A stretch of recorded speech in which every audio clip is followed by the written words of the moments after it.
Assalamu alaikum.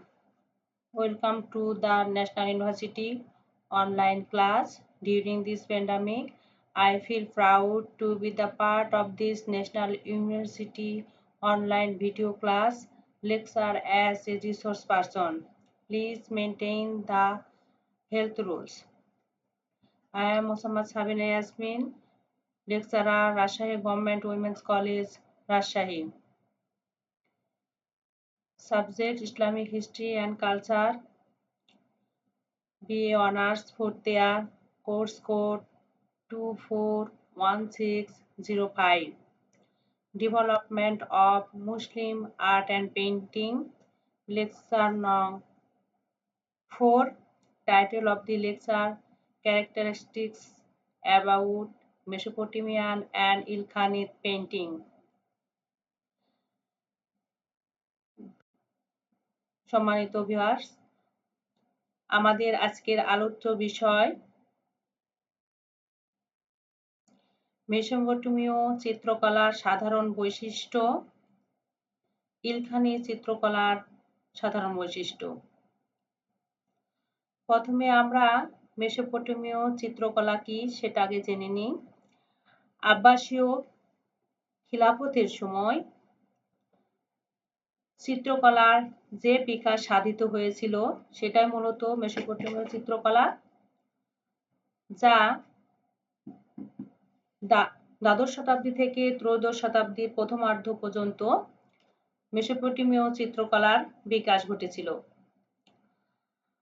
তাহলে মেসোপটেমীয় চিত্রকলার স্কুলগুলো, এই মেসোপটেমীয় চিত্রকলা বিকাশ সাধনের জন্য আব্বাসীয় খলিফাগণ বিভিন্ন জায়গায় মেসোপটেমীয় চিত্রকলার স্কুল স্থাপন করেছিলেন, যেখানে চিত্রকলার চর্চা হয়েছিল।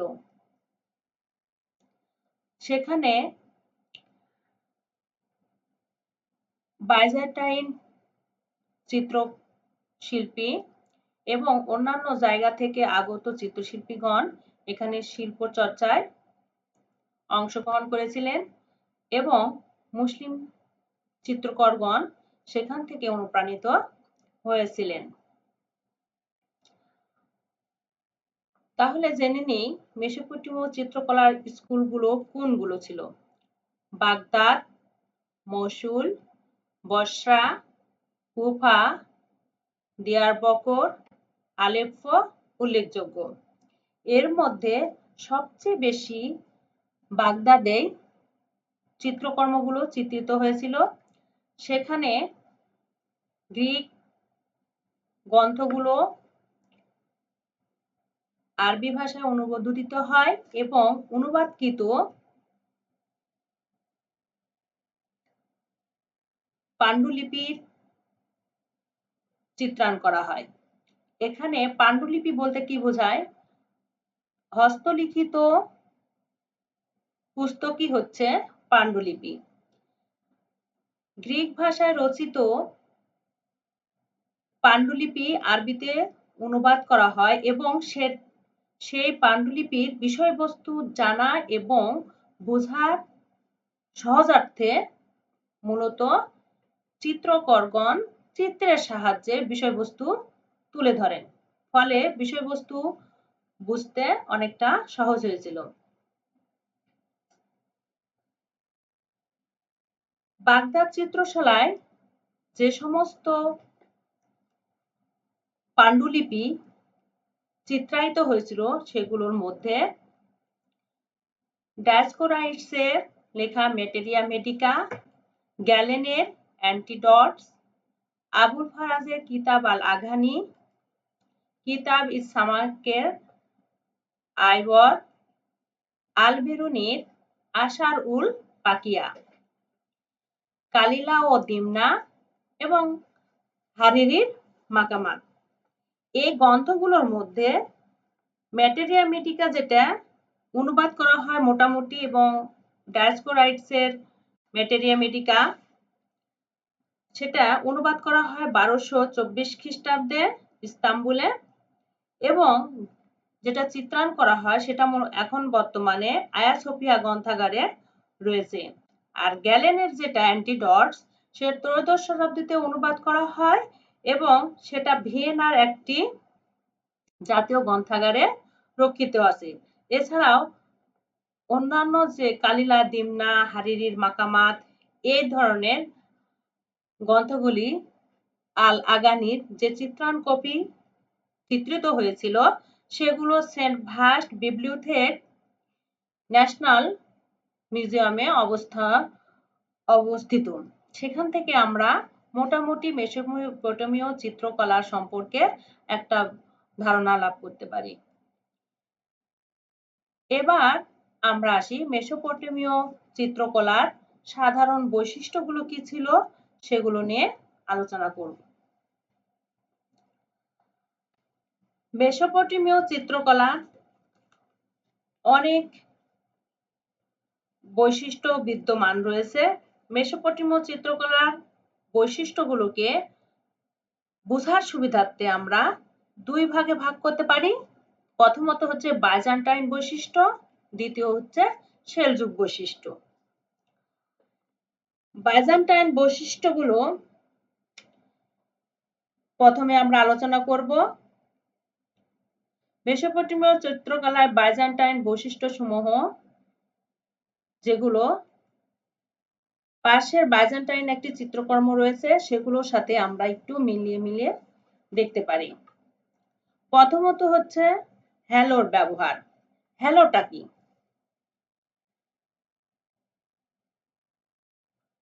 হ্যালোর ব্যবহারটা হচ্ছে প্রতিকৃতির মস্তিষ্কের বা মস্তকের পিছনে যে অঙ্কিত ব্যক্তির মাহাত্ম্য প্রকাশের জন্য যে গোলাকার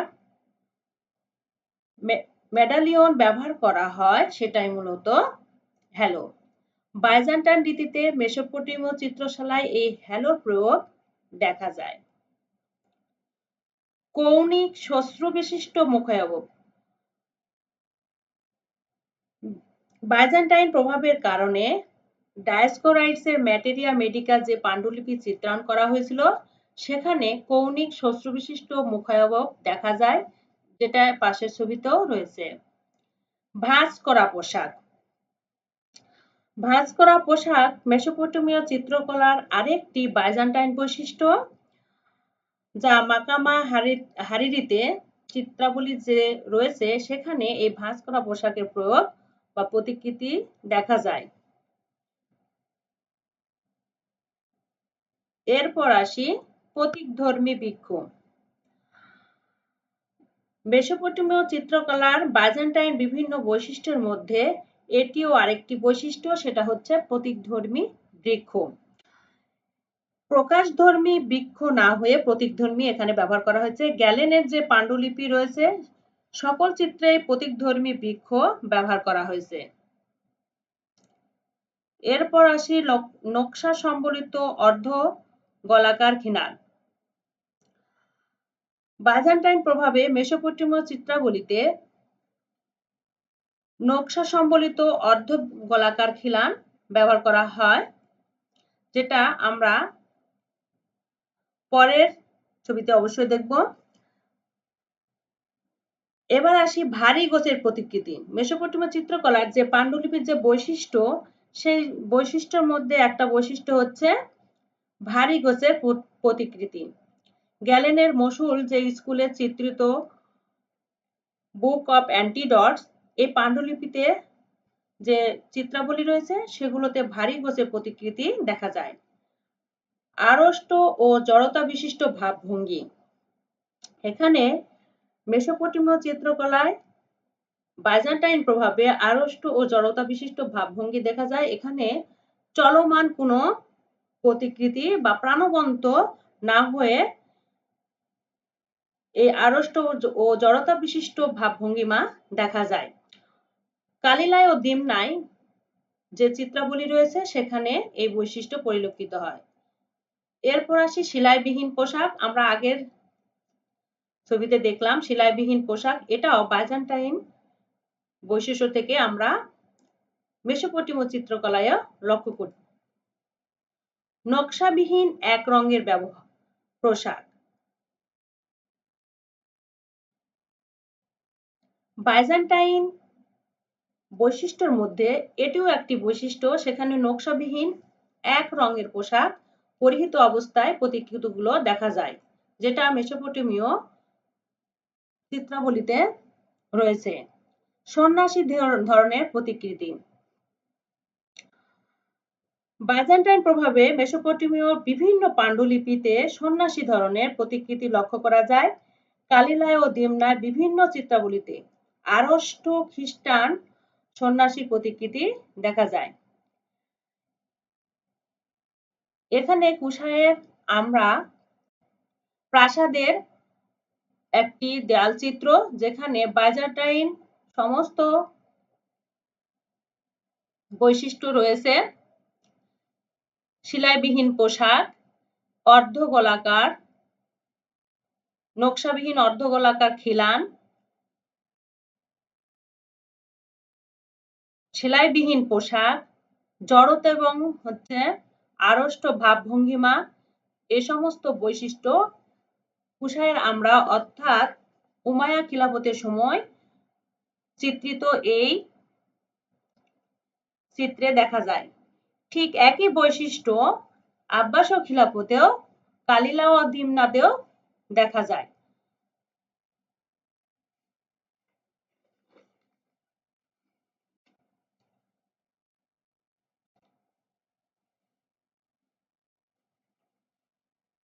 এরপর আসি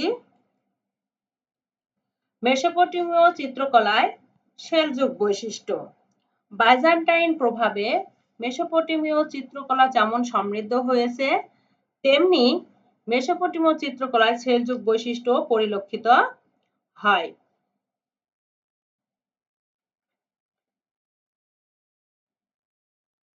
প্রথমত আমরা দেখে নিই উজ্জ্বল ও প্রগাঢ় রং। আমরা আগের ছবিগুলোতে দেখেছি যে সেখানে হালকা রঙের ব্যবহার করা হয়েছিল।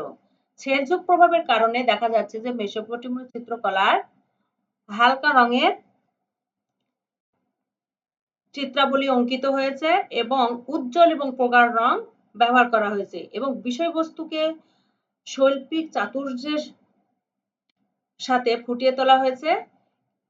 মাকামার হারিরিতে রঙের ব্যবহার বিশেষভাবে লক্ষ্য করা যায়। এরপর আসি গোলাকার মুখ অবয়ব। মেসোপটেমীয় চিত্রকলায় সেলজুক বৈশিষ্ট্যের অপর একটি বৈশিষ্ট্য হচ্ছে গোলাকার মুখ অবয়ব। এখানে সেলজুক মিনার রীতির প্রতিফলনের কারণে মেসোপটেমীয় চিত্রকলার চিত্রাবলীতে গোলাকার মুখ অবয়ব দেখা যায়। কিতাব আল আগানির চিত্রাবলীতে মূলত এই গোলাকার মুখ অবয়ব দেখা যায়। এরপর আসি ত্রিমাত্রিক পরিপ্রেক্ষিত। দ্বিমাত্রিক পৃষ্ঠদেশের পরিপ্রেক্ষিত দ্বারা গভীরতা সৃষ্টির জন্য যে পদ্ধতি ব্যবহার করা হয় তাকে বলা হচ্ছে ত্রিমাত্রিক পরিপ্রেক্ষিত। ১৩ শতকের শেষ ভাগে মাকামাতে যে পাণ্ডুলিপি থেকে যে সমস্ত মিনিয়েচার অঙ্কন করা হয়েছিল সেগুলোই দ্বিমাত্রিকের পরিবর্তে ত্রিমাত্রিক পরিপ্রেক্ষিত দেখা যায়। এর ফলে খলিফার পতাকাবাহী যে সৈন্যদলের যে দৃশ্যের গভীরতা প্রাণস্পর্শী অভিব্যক্তি প্রকাশ পেয়েছিল। এরপর আসি টানা টানা চোখ। এখানে প্রতিকৃতিগুলো টানা টানা চোখ আকার দেখা যায়, যেমন আল ইস্পাহানির আঘানিতে এই কেশ বা মানে টানা টানা চোখের বিশিষ্ট যে প্রতিকৃতি সেটা আমরা দেখতে পাই। তারপর দেখি দীর্ঘ ও পেঁচানো কেশবাস। মেসোপটেমীয় চিত্রকলার সেলজুক যে বৈশিষ্ট্য সেখানে দীর্ঘ এবং পেঁচানো কেশবাস পরিলক্ষিত হয় এবং এটা সেলজুক মিনার রীতির প্রভাবে মেসোপটেমীয় চিত্রকলার বৈশিষ্ট্য হয়ে পরিণত হয়েছিল। মাথায় মুকুট। এখানে পাশে স্ক্রিনে দুটি চিত্র দেখা যাচ্ছে, সেটা হচ্ছে মাকামাতে হারিরির। এখানে উজ্জ্বল এবং প্রগাঢ় রঙের ব্যবহার দেখা যাচ্ছে। মুখমণ্ডল গোলাকার, ত্রিমাত্রিক পরিপ্রেক্ষিত এখানে উপস্থাপন করা হয়েছে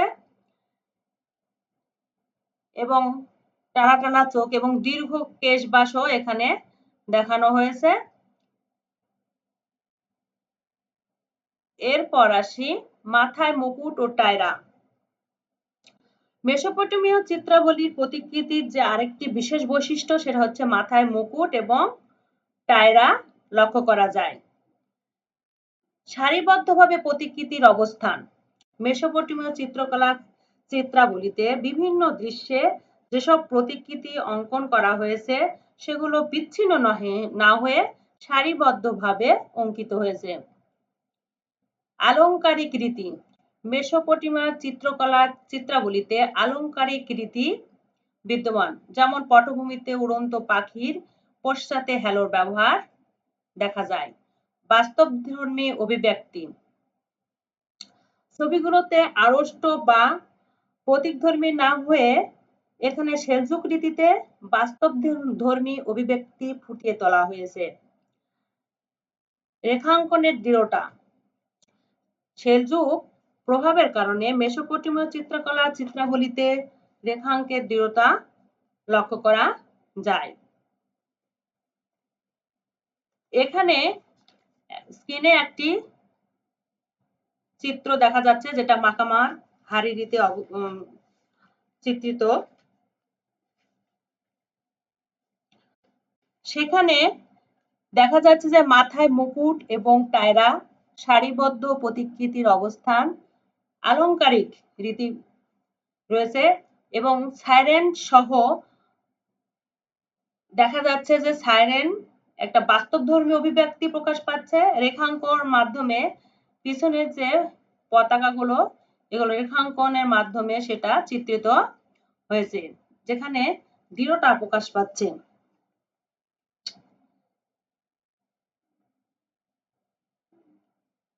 এরপর আসি ইলখানি চিত্রকলার সাধারণ বৈশিষ্ট্যাবলী। ইলখানি চিত্রাবলীর সাধারণ বৈশিষ্ট্যাবলী আলোচনা করার পূর্বে আমরা দেখে নিই ইলখানি চিত্রকলার কেন্দ্র। প্রথমত জেনে নিই ইলখানি চিত্রকলাটা কি। মহাবীর চেঙ্গিস খানের পৌত্র হালাকু খান পারস্যে ইলখানি বংশ প্রতিষ্ঠা করেছেন। 1258 খ্রিস্টাব্দে হালাকু খান বাগদাদ ধ্বংসের মাধ্যমে আব্বাসীয় খিলাফতের ধ্বংসের উপর ইলখানি বংশের আবির্ভাব হয় এবং ইলখানিদের রাজধানী ছিল তাবরিজ। সেখানে সুলতান গাজান ও তার উজির রশিদউদ্দিন এবং তার পরবর্তী সুলতান উলজাইতু ও আবু সাইদ প্রমুখ নৃপতিদের পৃষ্ঠপোষকতায় ইলখানি চিত্রকলার বিকাশ সাধিত হয়েছিল, যা ইলখানি চিত্রকলা নামে পরিচিত। এই ইলখানি চিত্রকলার চর্চার জন্য বিভিন্ন চিত্রকলা বা চিত্রশালা গড়ে উঠেছিল। এই চিত্রশালাগুলো বিভিন্ন জায়গা থেকে বা বিভিন্ন স্থান থেকে বিভিন্ন চিত্রকর এসে চিত্রকলার চর্চা করেছেন। ইলখানি বংশের সর্বশ্রেষ্ঠ সুলতান গাজান খান রাজধানী তাবরিজের উপকণ্ঠে রবি রশিদি, আমি আবার বলছি রবি রশিদি নামক একটি উপশহর নির্মাণ করেছিলেন। তার প্রধান উজি ছিলেন রশিদউদ্দিন। আমরা সবাই জানি রশিদউদ্দিন একজন চিত্রকর ছিলেন। রশিদউদ্দিনের পৃষ্ঠপোষকতায় এখানে একটি চিত্রশালা প্রতিষ্ঠিত হয়। চিত্রশালার উন্নতিকল্পে রাজ্যের বিভিন্ন স্থান থেকে বা বিভিন্ন অঞ্চল থেকে এবং রাজ্যের বাইরে থেকে সুযোগ্য চিত্রকর, লিপি বিশারদ এবং কারিগর সংগ্রহ করে এখানে এনে নিয়োগ দেওয়া হয়। ফলে ইলখানি চিত্রকলা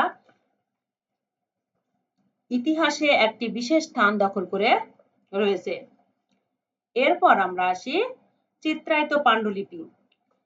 ইলখানি চিত্রশালায় যে সমস্ত পাণ্ডুলিপি চিত্রায়িত হয়েছে বিখ্যাত তার মধ্যে কয়েকটি হচ্ছে ইবনে বখতিয়ার মানাফি আল হাইয়ান, আল বিরুনির আসর আল বাকিয়া, রশিদউদ্দিনের জামি আত তাওয়ারিখ এবং ডিমট শাহনামা এবং কালিলা ও দিমনা হচ্ছে উল্লেখযোগ্য।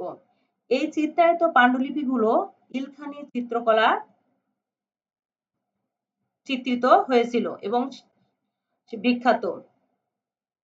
এরপর আসি ইলখানি চিত্রকলার সাধারণ বৈশিষ্ট্যগুলি, অর্থাৎ এই পাণ্ডুলিপিগুলোতে কি ধরনের চিত্র চিত্রায়িত হয়েছে এবং সেগুলো কি ধরনের বৈশিষ্ট্য পরিলক্ষিত হয় সেটা মূলত আমরা এবার আলোচনা করব। আলোচনার সুবিধার্থে আমরা ইলখানি চিত্রকলার বৈশিষ্ট্যসমূহকে 3 ভাগে ভাগ করতে পারি।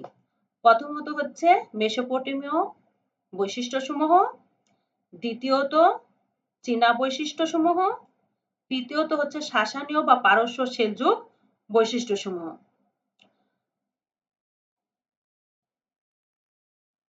প্রথমে আমরা আসি মেসোপটেমীয় বৈশিষ্ট্যসমূহ। আমরা আগেই আলোচনা করলাম মেসোপটেমীয় চিত্রশালায় কি ধরনের পাণ্ডুলিপি চিত্রিত হয়েছে এবং তার বৈশিষ্ট্য কি সেগুলো আগে জেনেছি। তারপরও আমরা ইলখানি চিত্রশালায় মেসোপটেমীয় কোন বৈশিষ্ট্যগুলো গ্রহণ করা হয়েছে সেগুলো মূলত এখন আমি আলোচনা করব। মেসোপটেমীয় চিত্রশালার চিত্রশৈলীর যে বিভিন্ন উপাদান ইলখানি চিত্রকলায় লক্ষ্য করা যায় বা উল্লেখ করার মতো উপাদান, সেগুলো হচ্ছে পটভূমির হীন প্রতীকধর্মী দৃশ্য। এটা মূলত মানাফি আল হাইওয়ানের চিত্রাবলীতে দেখা যায়। আরেকটা বৈশিষ্ট্য দেখা যায় দ্বিমাত্রিক পদ্ধতি। দ্বিমাত্রিক পদ্ধতিটা মেসোপটেমীয় নিজস্ব বৈশিষ্ট্য, যেটা ইলখানি চিত্রকলার চিত্রলিপিতে দেখা যায়। এরপর আসি অনড় ও স্থূল ভাবভঙ্গি। অনড় ও স্থূল ভাবভঙ্গি মেসোপটেমীয় এই বৈশিষ্ট্যটাও ইলখানিরা গ্রহণ করেছিল। তৃতীয়ত হচ্ছে ভাঁজ সম্বলিত পোশাক। আমরা নিচের স্ক্রিনে যে একটা চিত্রকর্ম দেখছি সেটা হচ্ছে ডিমোট শাহনামা। দেখি মেসোপটেমীয় বৈশিষ্ট্য যেগুলো আছে সেগুলো এর মধ্যে পরিলক্ষিত হবে। ভাঁজ সম্বলিত পোশাক, মুখ অবয়ব, হ্যালোর ব্যবহার, উজ্জ্বল রং, যেমন জামিউত তাওয়ারিকের ধর্মীয় বিষয়বস্তু, আহরিমার নিষিদ্ধ ফল খাওয়া, এগুলো হচ্ছে মেসোপটেমীয় বৈশিষ্ট্য। আরো বৈশিষ্ট্যের মধ্যে যেগুলো নেওয়া হয়েছে এই যে বেগমান, গতিশীলতা, ত্রিকোণাকার পতাকা, গুল্ম বৃক্ষ, স্পঞ্জের মতো পাহাড়, এগুলো ডিমোট শাহনামায় উপস্থাপন করা হয়েছে মূলত মেসোপটেমীয় বৈশিষ্ট্য থেকে।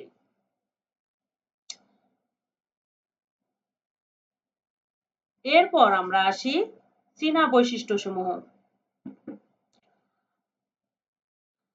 চীনা বৈশিষ্ট্য ইলখানি চিত্রকলায় চীনা বৈশিষ্ট্যের প্রভাব পরিলক্ষিত হয়।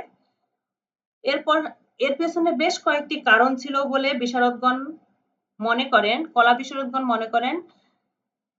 কারণ ইলখানি আমলে চীন এবং মঙ্গোলিয়া হতে আগত চিত্রশিল্পীরা চিত্রকলা অঙ্কনে অংশগ্রহণ করেন। এছাড়া ইলখানি চিত্রশিল্পীরা চীনার তৈরি চিত্র, কার্পেট, মৃৎ ও ধাতব পাত্র এগুলো নিয়ে আসেন এবং এই নিদর্শন হতে তারা মোটিভ অনুকরণ করতেন। ফলে চীনা বৈশিষ্ট্য ইলখানি চিত্রকলার অনুপ্রবেশ ঘটে। তাছাড়াও চীনের তাং এবং সুং রীতির প্রভাব ইলখানি চিত্রকলায়ও দেখা যায়। ইলখানি চিত্রকলায় চীনা প্রভাবের কয়েকটি বৈশিষ্ট্য আমরা এখন আলোচনা করব, যেগুলো খুব বেশি পরিমাণে প্রভাব বিস্তার করেছিল। প্রথমত আসি প্রকৃতি চিত্রাঙ্কনে। প্রকৃতি চিত্রাঙ্কনে মেঘখণ্ড, স্পঞ্জের ন্যায় পাহাড় ও অসমান কৌণিক পাহাড় চীনা বৈশিষ্ট্য যেটা সেটা ইলখানি চিত্রকলায় দেখা যায়। দ্বিতীয়ত হচ্ছে উদ্ভিদে পাতাবিহীন উদ্ভিদ, গেরো সম্মিলিত গাছ এবং বিউটিফুল চীনা বৈশিষ্ট্য এটা, সেটা মূলত ইলখানি চিত্রকলার দেখা যায়। এরপর আসি জীবজন্তুতেও চীনা বৈশিষ্ট্য পরিলক্ষিত হয়। সেটা হচ্ছে ড্রাগন, টাট্টু ঘোড়া, উড়ন্ত বলাকা, বলাকার ছবি, টিয়া পাখি, ফিনিক্স ও আঁশযুক্ত গাছ এবং মাছের ছবি দেখা যেত সেখানে। এবার আসি যুদ্ধের সরঞ্জাম। চীনা বৈশিষ্ট্যগুলোর মধ্যে যুদ্ধের সরঞ্জামেও পরিলক্ষিত হয়েছে।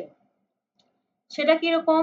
কৌণিক শিরস্ত্রাণ বর্ম, ঘোড়ার জিন, ত্রিকোণাকার পতাকা, কৌণিক ছাতা, এগুলো চীনের এক নিজস্ব বৈশিষ্ট্য, যেটা ইলখানি চিত্রকলায় অনুপ্রবেশ ঘটেছিল। এরপর আসি ইলখানি যে স্থাপত্য তৈরি করা হয়েছিল, সেখানে দেখা যাচ্ছে যে চীনা বৈশিষ্ট্য পরিলক্ষিত হয়, যেমন প্যাগোডা। এরপর আসি পোশাক পরিচ্ছদ ও কেশ বিন্যাসে। ইলখানি চিত্রকলাতেও চীনা পোশাক পরিচ্ছদ ও কেশ বিন্যাসের বৈশিষ্ট্যসমূহ পরিলক্ষিত হয়েছে।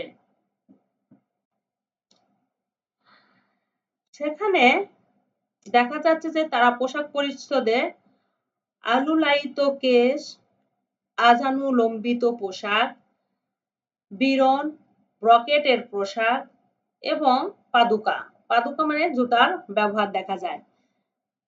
এই পোশাক পরিচ্ছদ, কেশ বিন্যাস এবং পাদুকার ব্যবহার চীনার নিজস্ব বৈশিষ্ট্য, সেটা ইলখানি চিত্রকলাতেও পরিলক্ষিত হয়। এরপর আসি রীতি কৌশল। চীনা চিত্র অঙ্কনে যে সমস্ত বৈশিষ্ট্য পরিলক্ষিত হয়, এই রীতি কৌশল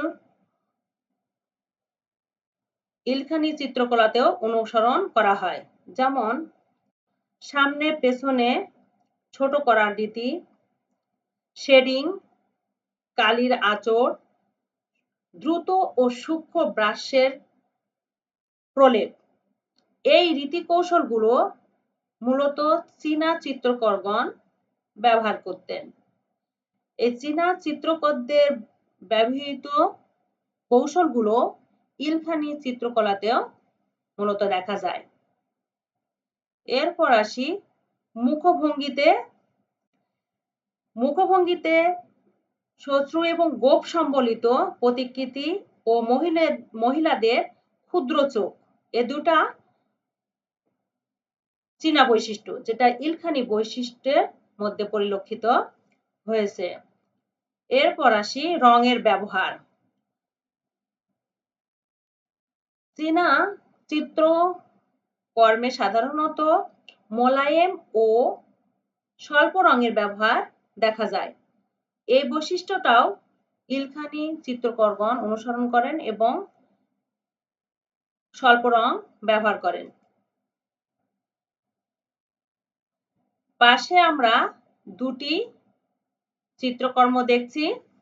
একটি ইলখানি থেকে সাফাবি বংশের চিত্রকর্ম, যেখানে দেখছি চীনা বৈশিষ্ট্য আছে কিনা। এখানে বলাকার ছবি দেখা যাচ্ছে, প্রকৃতি অঙ্কন করা হয়েছে, কৌণিক পাহাড় অঙ্কন করা হয়েছে, জীবজন্তু অঙ্কন করা হয়েছে। দ্বিতীয় ছবিতে চীনা প্রভাব বলতে এই যে পোশাক, মাথার মুকুট, তীরন্দাজ এবং গোঁফ এবং দাড়ির যে ব্যাপারটা, সেখানেও রয়েছে চীনা প্রভাব, সেটাও ইলখানি চিত্রকলায় দেখা যায়। এরপর আমরা আসি সাসানীয় বা পারস্য সেলজুক বৈশিষ্ট্যসমূহ।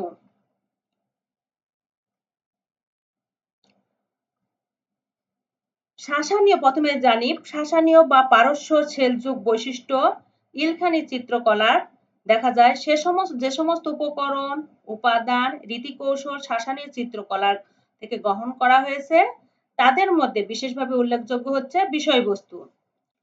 বিষয়বস্তু বলতে চিত্রে তুলে ধরা হয়েছে এমন বিষয় যেমন সিংহাসনের দৃশ্য, বিশেষ করে অভিষেকের দৃশ্য, কোনো খলিফার সিংহাসনে বসার যে দৃশ্য সেটা তুলে ধরা হয়েছে। সমর অভিযান অর্থাৎ যুদ্ধ অভিযান, প্রেম, মৃগয়ার দৃশ্য, বাহারাম আরদাসির দৃশ্য, নওশের এবং বীরশ্রেষ্ঠ রুস্তমেরও প্রতিকৃতি বিশেষ স্থান পেয়েছে।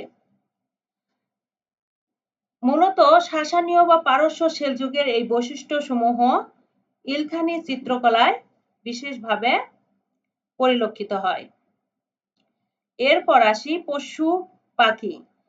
সাসানীয় বা পারস্য সেলযুগদের বৈশিষ্ট্য যেমন পশু পাখির মধ্যে ময়ূরের ছবি বিশেষভাবে লক্ষণীয়, সেটা ইলখানি চিত্রকলায় তুলে ধরা হয়েছে। এখানে একটি চিত্র দেখানো হয়েছে, সে চিত্রে ইলখানি বৈশিষ্ট্য পরিলক্ষিত হয়। এরপর আসি রীতি কৌশল। স্থাপত্যের নিদর্শন, আলংকারিক পদ্ধতি, জ্যামিতিক এবং লতাপাতার নকশা, মিশ্রিত কুফি, গতিময়তা, নাটকীয়তা, ত্রিমাত্রিক পটভূমি, এই ধরনের কৌশল, রীতি কৌশলগুলো পারস্য থেকে মূলত চিত্রকরগণ ইলখানি চিত্রকলার অঙ্কন করেছেন, প্রয়োগ করেছেন সে পদ্ধতিগুলো। কি কি? স্থাপত্যিক নিদর্শনগুলো, আলংকারিক পদ্ধতিগুলো, জ্যামিতিক এবং লতাপাতার যে নকশাটা, মিশ্রিত কুফি, গতিময়তা, নাটকীয়তা এবং ত্রিমাত্রিক পটভূমি। রঙের ব্যবহারের ক্ষেত্রে পারস্যে আমরা দেখলাম গাঢ় রং ব্যবহার করা হয়েছে। ঠিক উজ্জ্বল ও বৈচিত্র্যপূর্ণ রঙের যে ব্যবহার আমরা মাকামাতে দেখলাম, মাকামায় হারিরিতে, সেই একই বৈশিষ্ট্য ইলখানি চিত্রকলায় দেখা যায়। সেখানে দেখা যাচ্ছে যে উজ্জ্বল এবং বৈচিত্র্যপূর্ণ রঙের ব্যবহার করেন, মহিলাদের গায়ের রঙও এবং সেলযুগ মৃৎপাত্র থেকে সংগৃহীত হয়েছিল। এরপর আমরা আসি পটভূমি। পটভূমি চিত্রায়নে সোনালী ও বিশেষ ধরনের জল ব্যবহার করা হয়েছে, সেটা ইলখানি চিত্রশালায় করা হয়, যেটা পারস্য থেকে গ্রহণ করা হয়েছে। এরপর আমরা আসি পোশাক পরিচ্ছদ। ইলখানি চিত্রকলার চিত্রশিল্পীরা বিভিন্ন পাণ্ডুলিপিতে চিত্রায়নের ক্ষেত্রে যে পোশাক ব্যবহার করেছেন, কখনো বাইজেন্টাইনদের অনুকরণে, কখনো ইলখানিদের, কখনো পারস্যের এবং কখনো চৈনিক। এক্ষেত্রে নকশাকৃত পোশাক পরিচ্ছদ ব্যবহার করা হয়েছে। নকশাকৃত পোশাক পরিচ্ছদ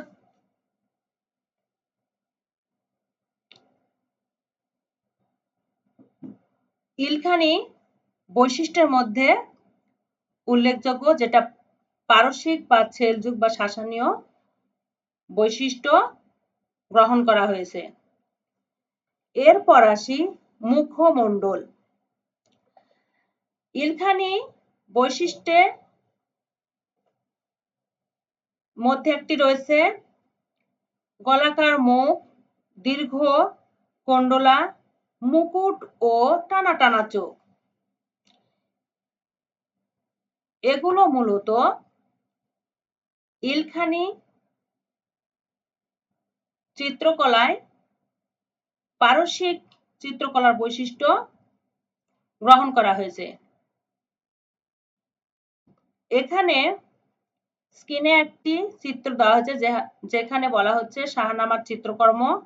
এখানে রুস্তমকে চিনতে না পেরে যে হত্যা করার দৃশ্য, সেখানে দেখা যাচ্ছে যে রীতিকৌশলে উজ্জ্বল রং ব্যবহার করা হয়েছে, গুণবিশিষ্ট বৃক্ষ ব্যবহার করা হয়েছে, স্পঞ্জের ন্যায় পাহাড় ভূমি তৈরি করা হয়েছে, বেগমান এবং স্পঞ্জের ন্যায় মেঘমালা দেখা যাচ্ছে। এটা হচ্ছে মূলত শাসানীয় বা পারসিক বৈশিষ্ট্য, যেটা ইলখানি চিত্রকলায় দেখা যায়। তাহলে আমরা আজকে যে পাঠ, সেখানে আমরা দেখলাম মেসোপটেমীয় চিত্রকলার যে বৈশিষ্ট্য এবং মেসোপটেমীয় স্কুলগুলো, মেসোপটেমীয় স্কুলগুলোতে অর্থাৎ চিত্রশালায় চিত্রায়িত পাণ্ডুলিপি সমূহের নাম, ইলখানি স্কুল বা ইলখানি চিত্রশালার নাম, সেখানে চিত্রায়িত পাণ্ডুলিপি এবং ইলখানি চিত্রকলায় যে 3 রকমের বৈশিষ্ট্য সম্বলিত রয়েছে, মেসোপটেমীয়, চৈনিক বৈশিষ্ট্য এবং সর্বশেষে আমরা পারস্য বা শাসনীয় বৈশিষ্ট্য দেখলাম। এরপর আমরা বাকি যে চিত্রশালা রয়েছে, যেমন স্বাভাবিক, তৈমুরীয়, এটা পরবর্তী ক্লাসে আমরা নিশ্চয় আলোচনা করার চেষ্টা করব। আমাদের এই বৈশিষ্ট্যসমূহ বা চিত্রকলার পাণ্ডুলিপি সমূহ সম্পর্কে আরো বিশদভাবে জানতে হলে আমাদের যে বইগুলো পড়তে হবে বা সহায়ক গ্রন্থাবলী দেখতে হবে, সেগুলো হচ্ছে AKM ইয়াকুব আলীর মুসলিম স্থাপত্য ও শিল্পকলা, ABM হোসেন আরব স্থাপত্য, অধ্যাপক ডক্টর সৈয়দ মাহমুদুল হাসানের লেখা মুসলিম শিল্পকলা ও স্থাপত্য, প্রফেসর মোহাম্মদ আব্দুল করিম ও ডক্টর মোহাম্মদ আবুল কালাম মুসলিম স্থাপত্য ও প্রত্নতত্ত্বের বিকাশ, এবং অ্যান্ডি গোগার্ডের লেখা the part of Iran, London, George Allen and Unwin Limited 1965 সালে প্রকাশিত এই গ্রন্থ থেকে আমরা মোটামুটি চিত্রকলাগুলো সম্পর্কে বিশদ ধারণা লাভ করতে পারি। তাই তোমরা যদি আরো বেশি বেশি জানতে চাও, তাহলে এই বইগুলোর সহায়তা নেবে এবং আরো জ্ঞান অর্জনের চেষ্টা করবে।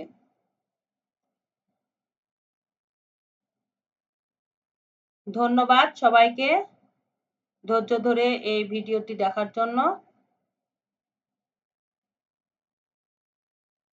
আল্লাহ হাফেজ।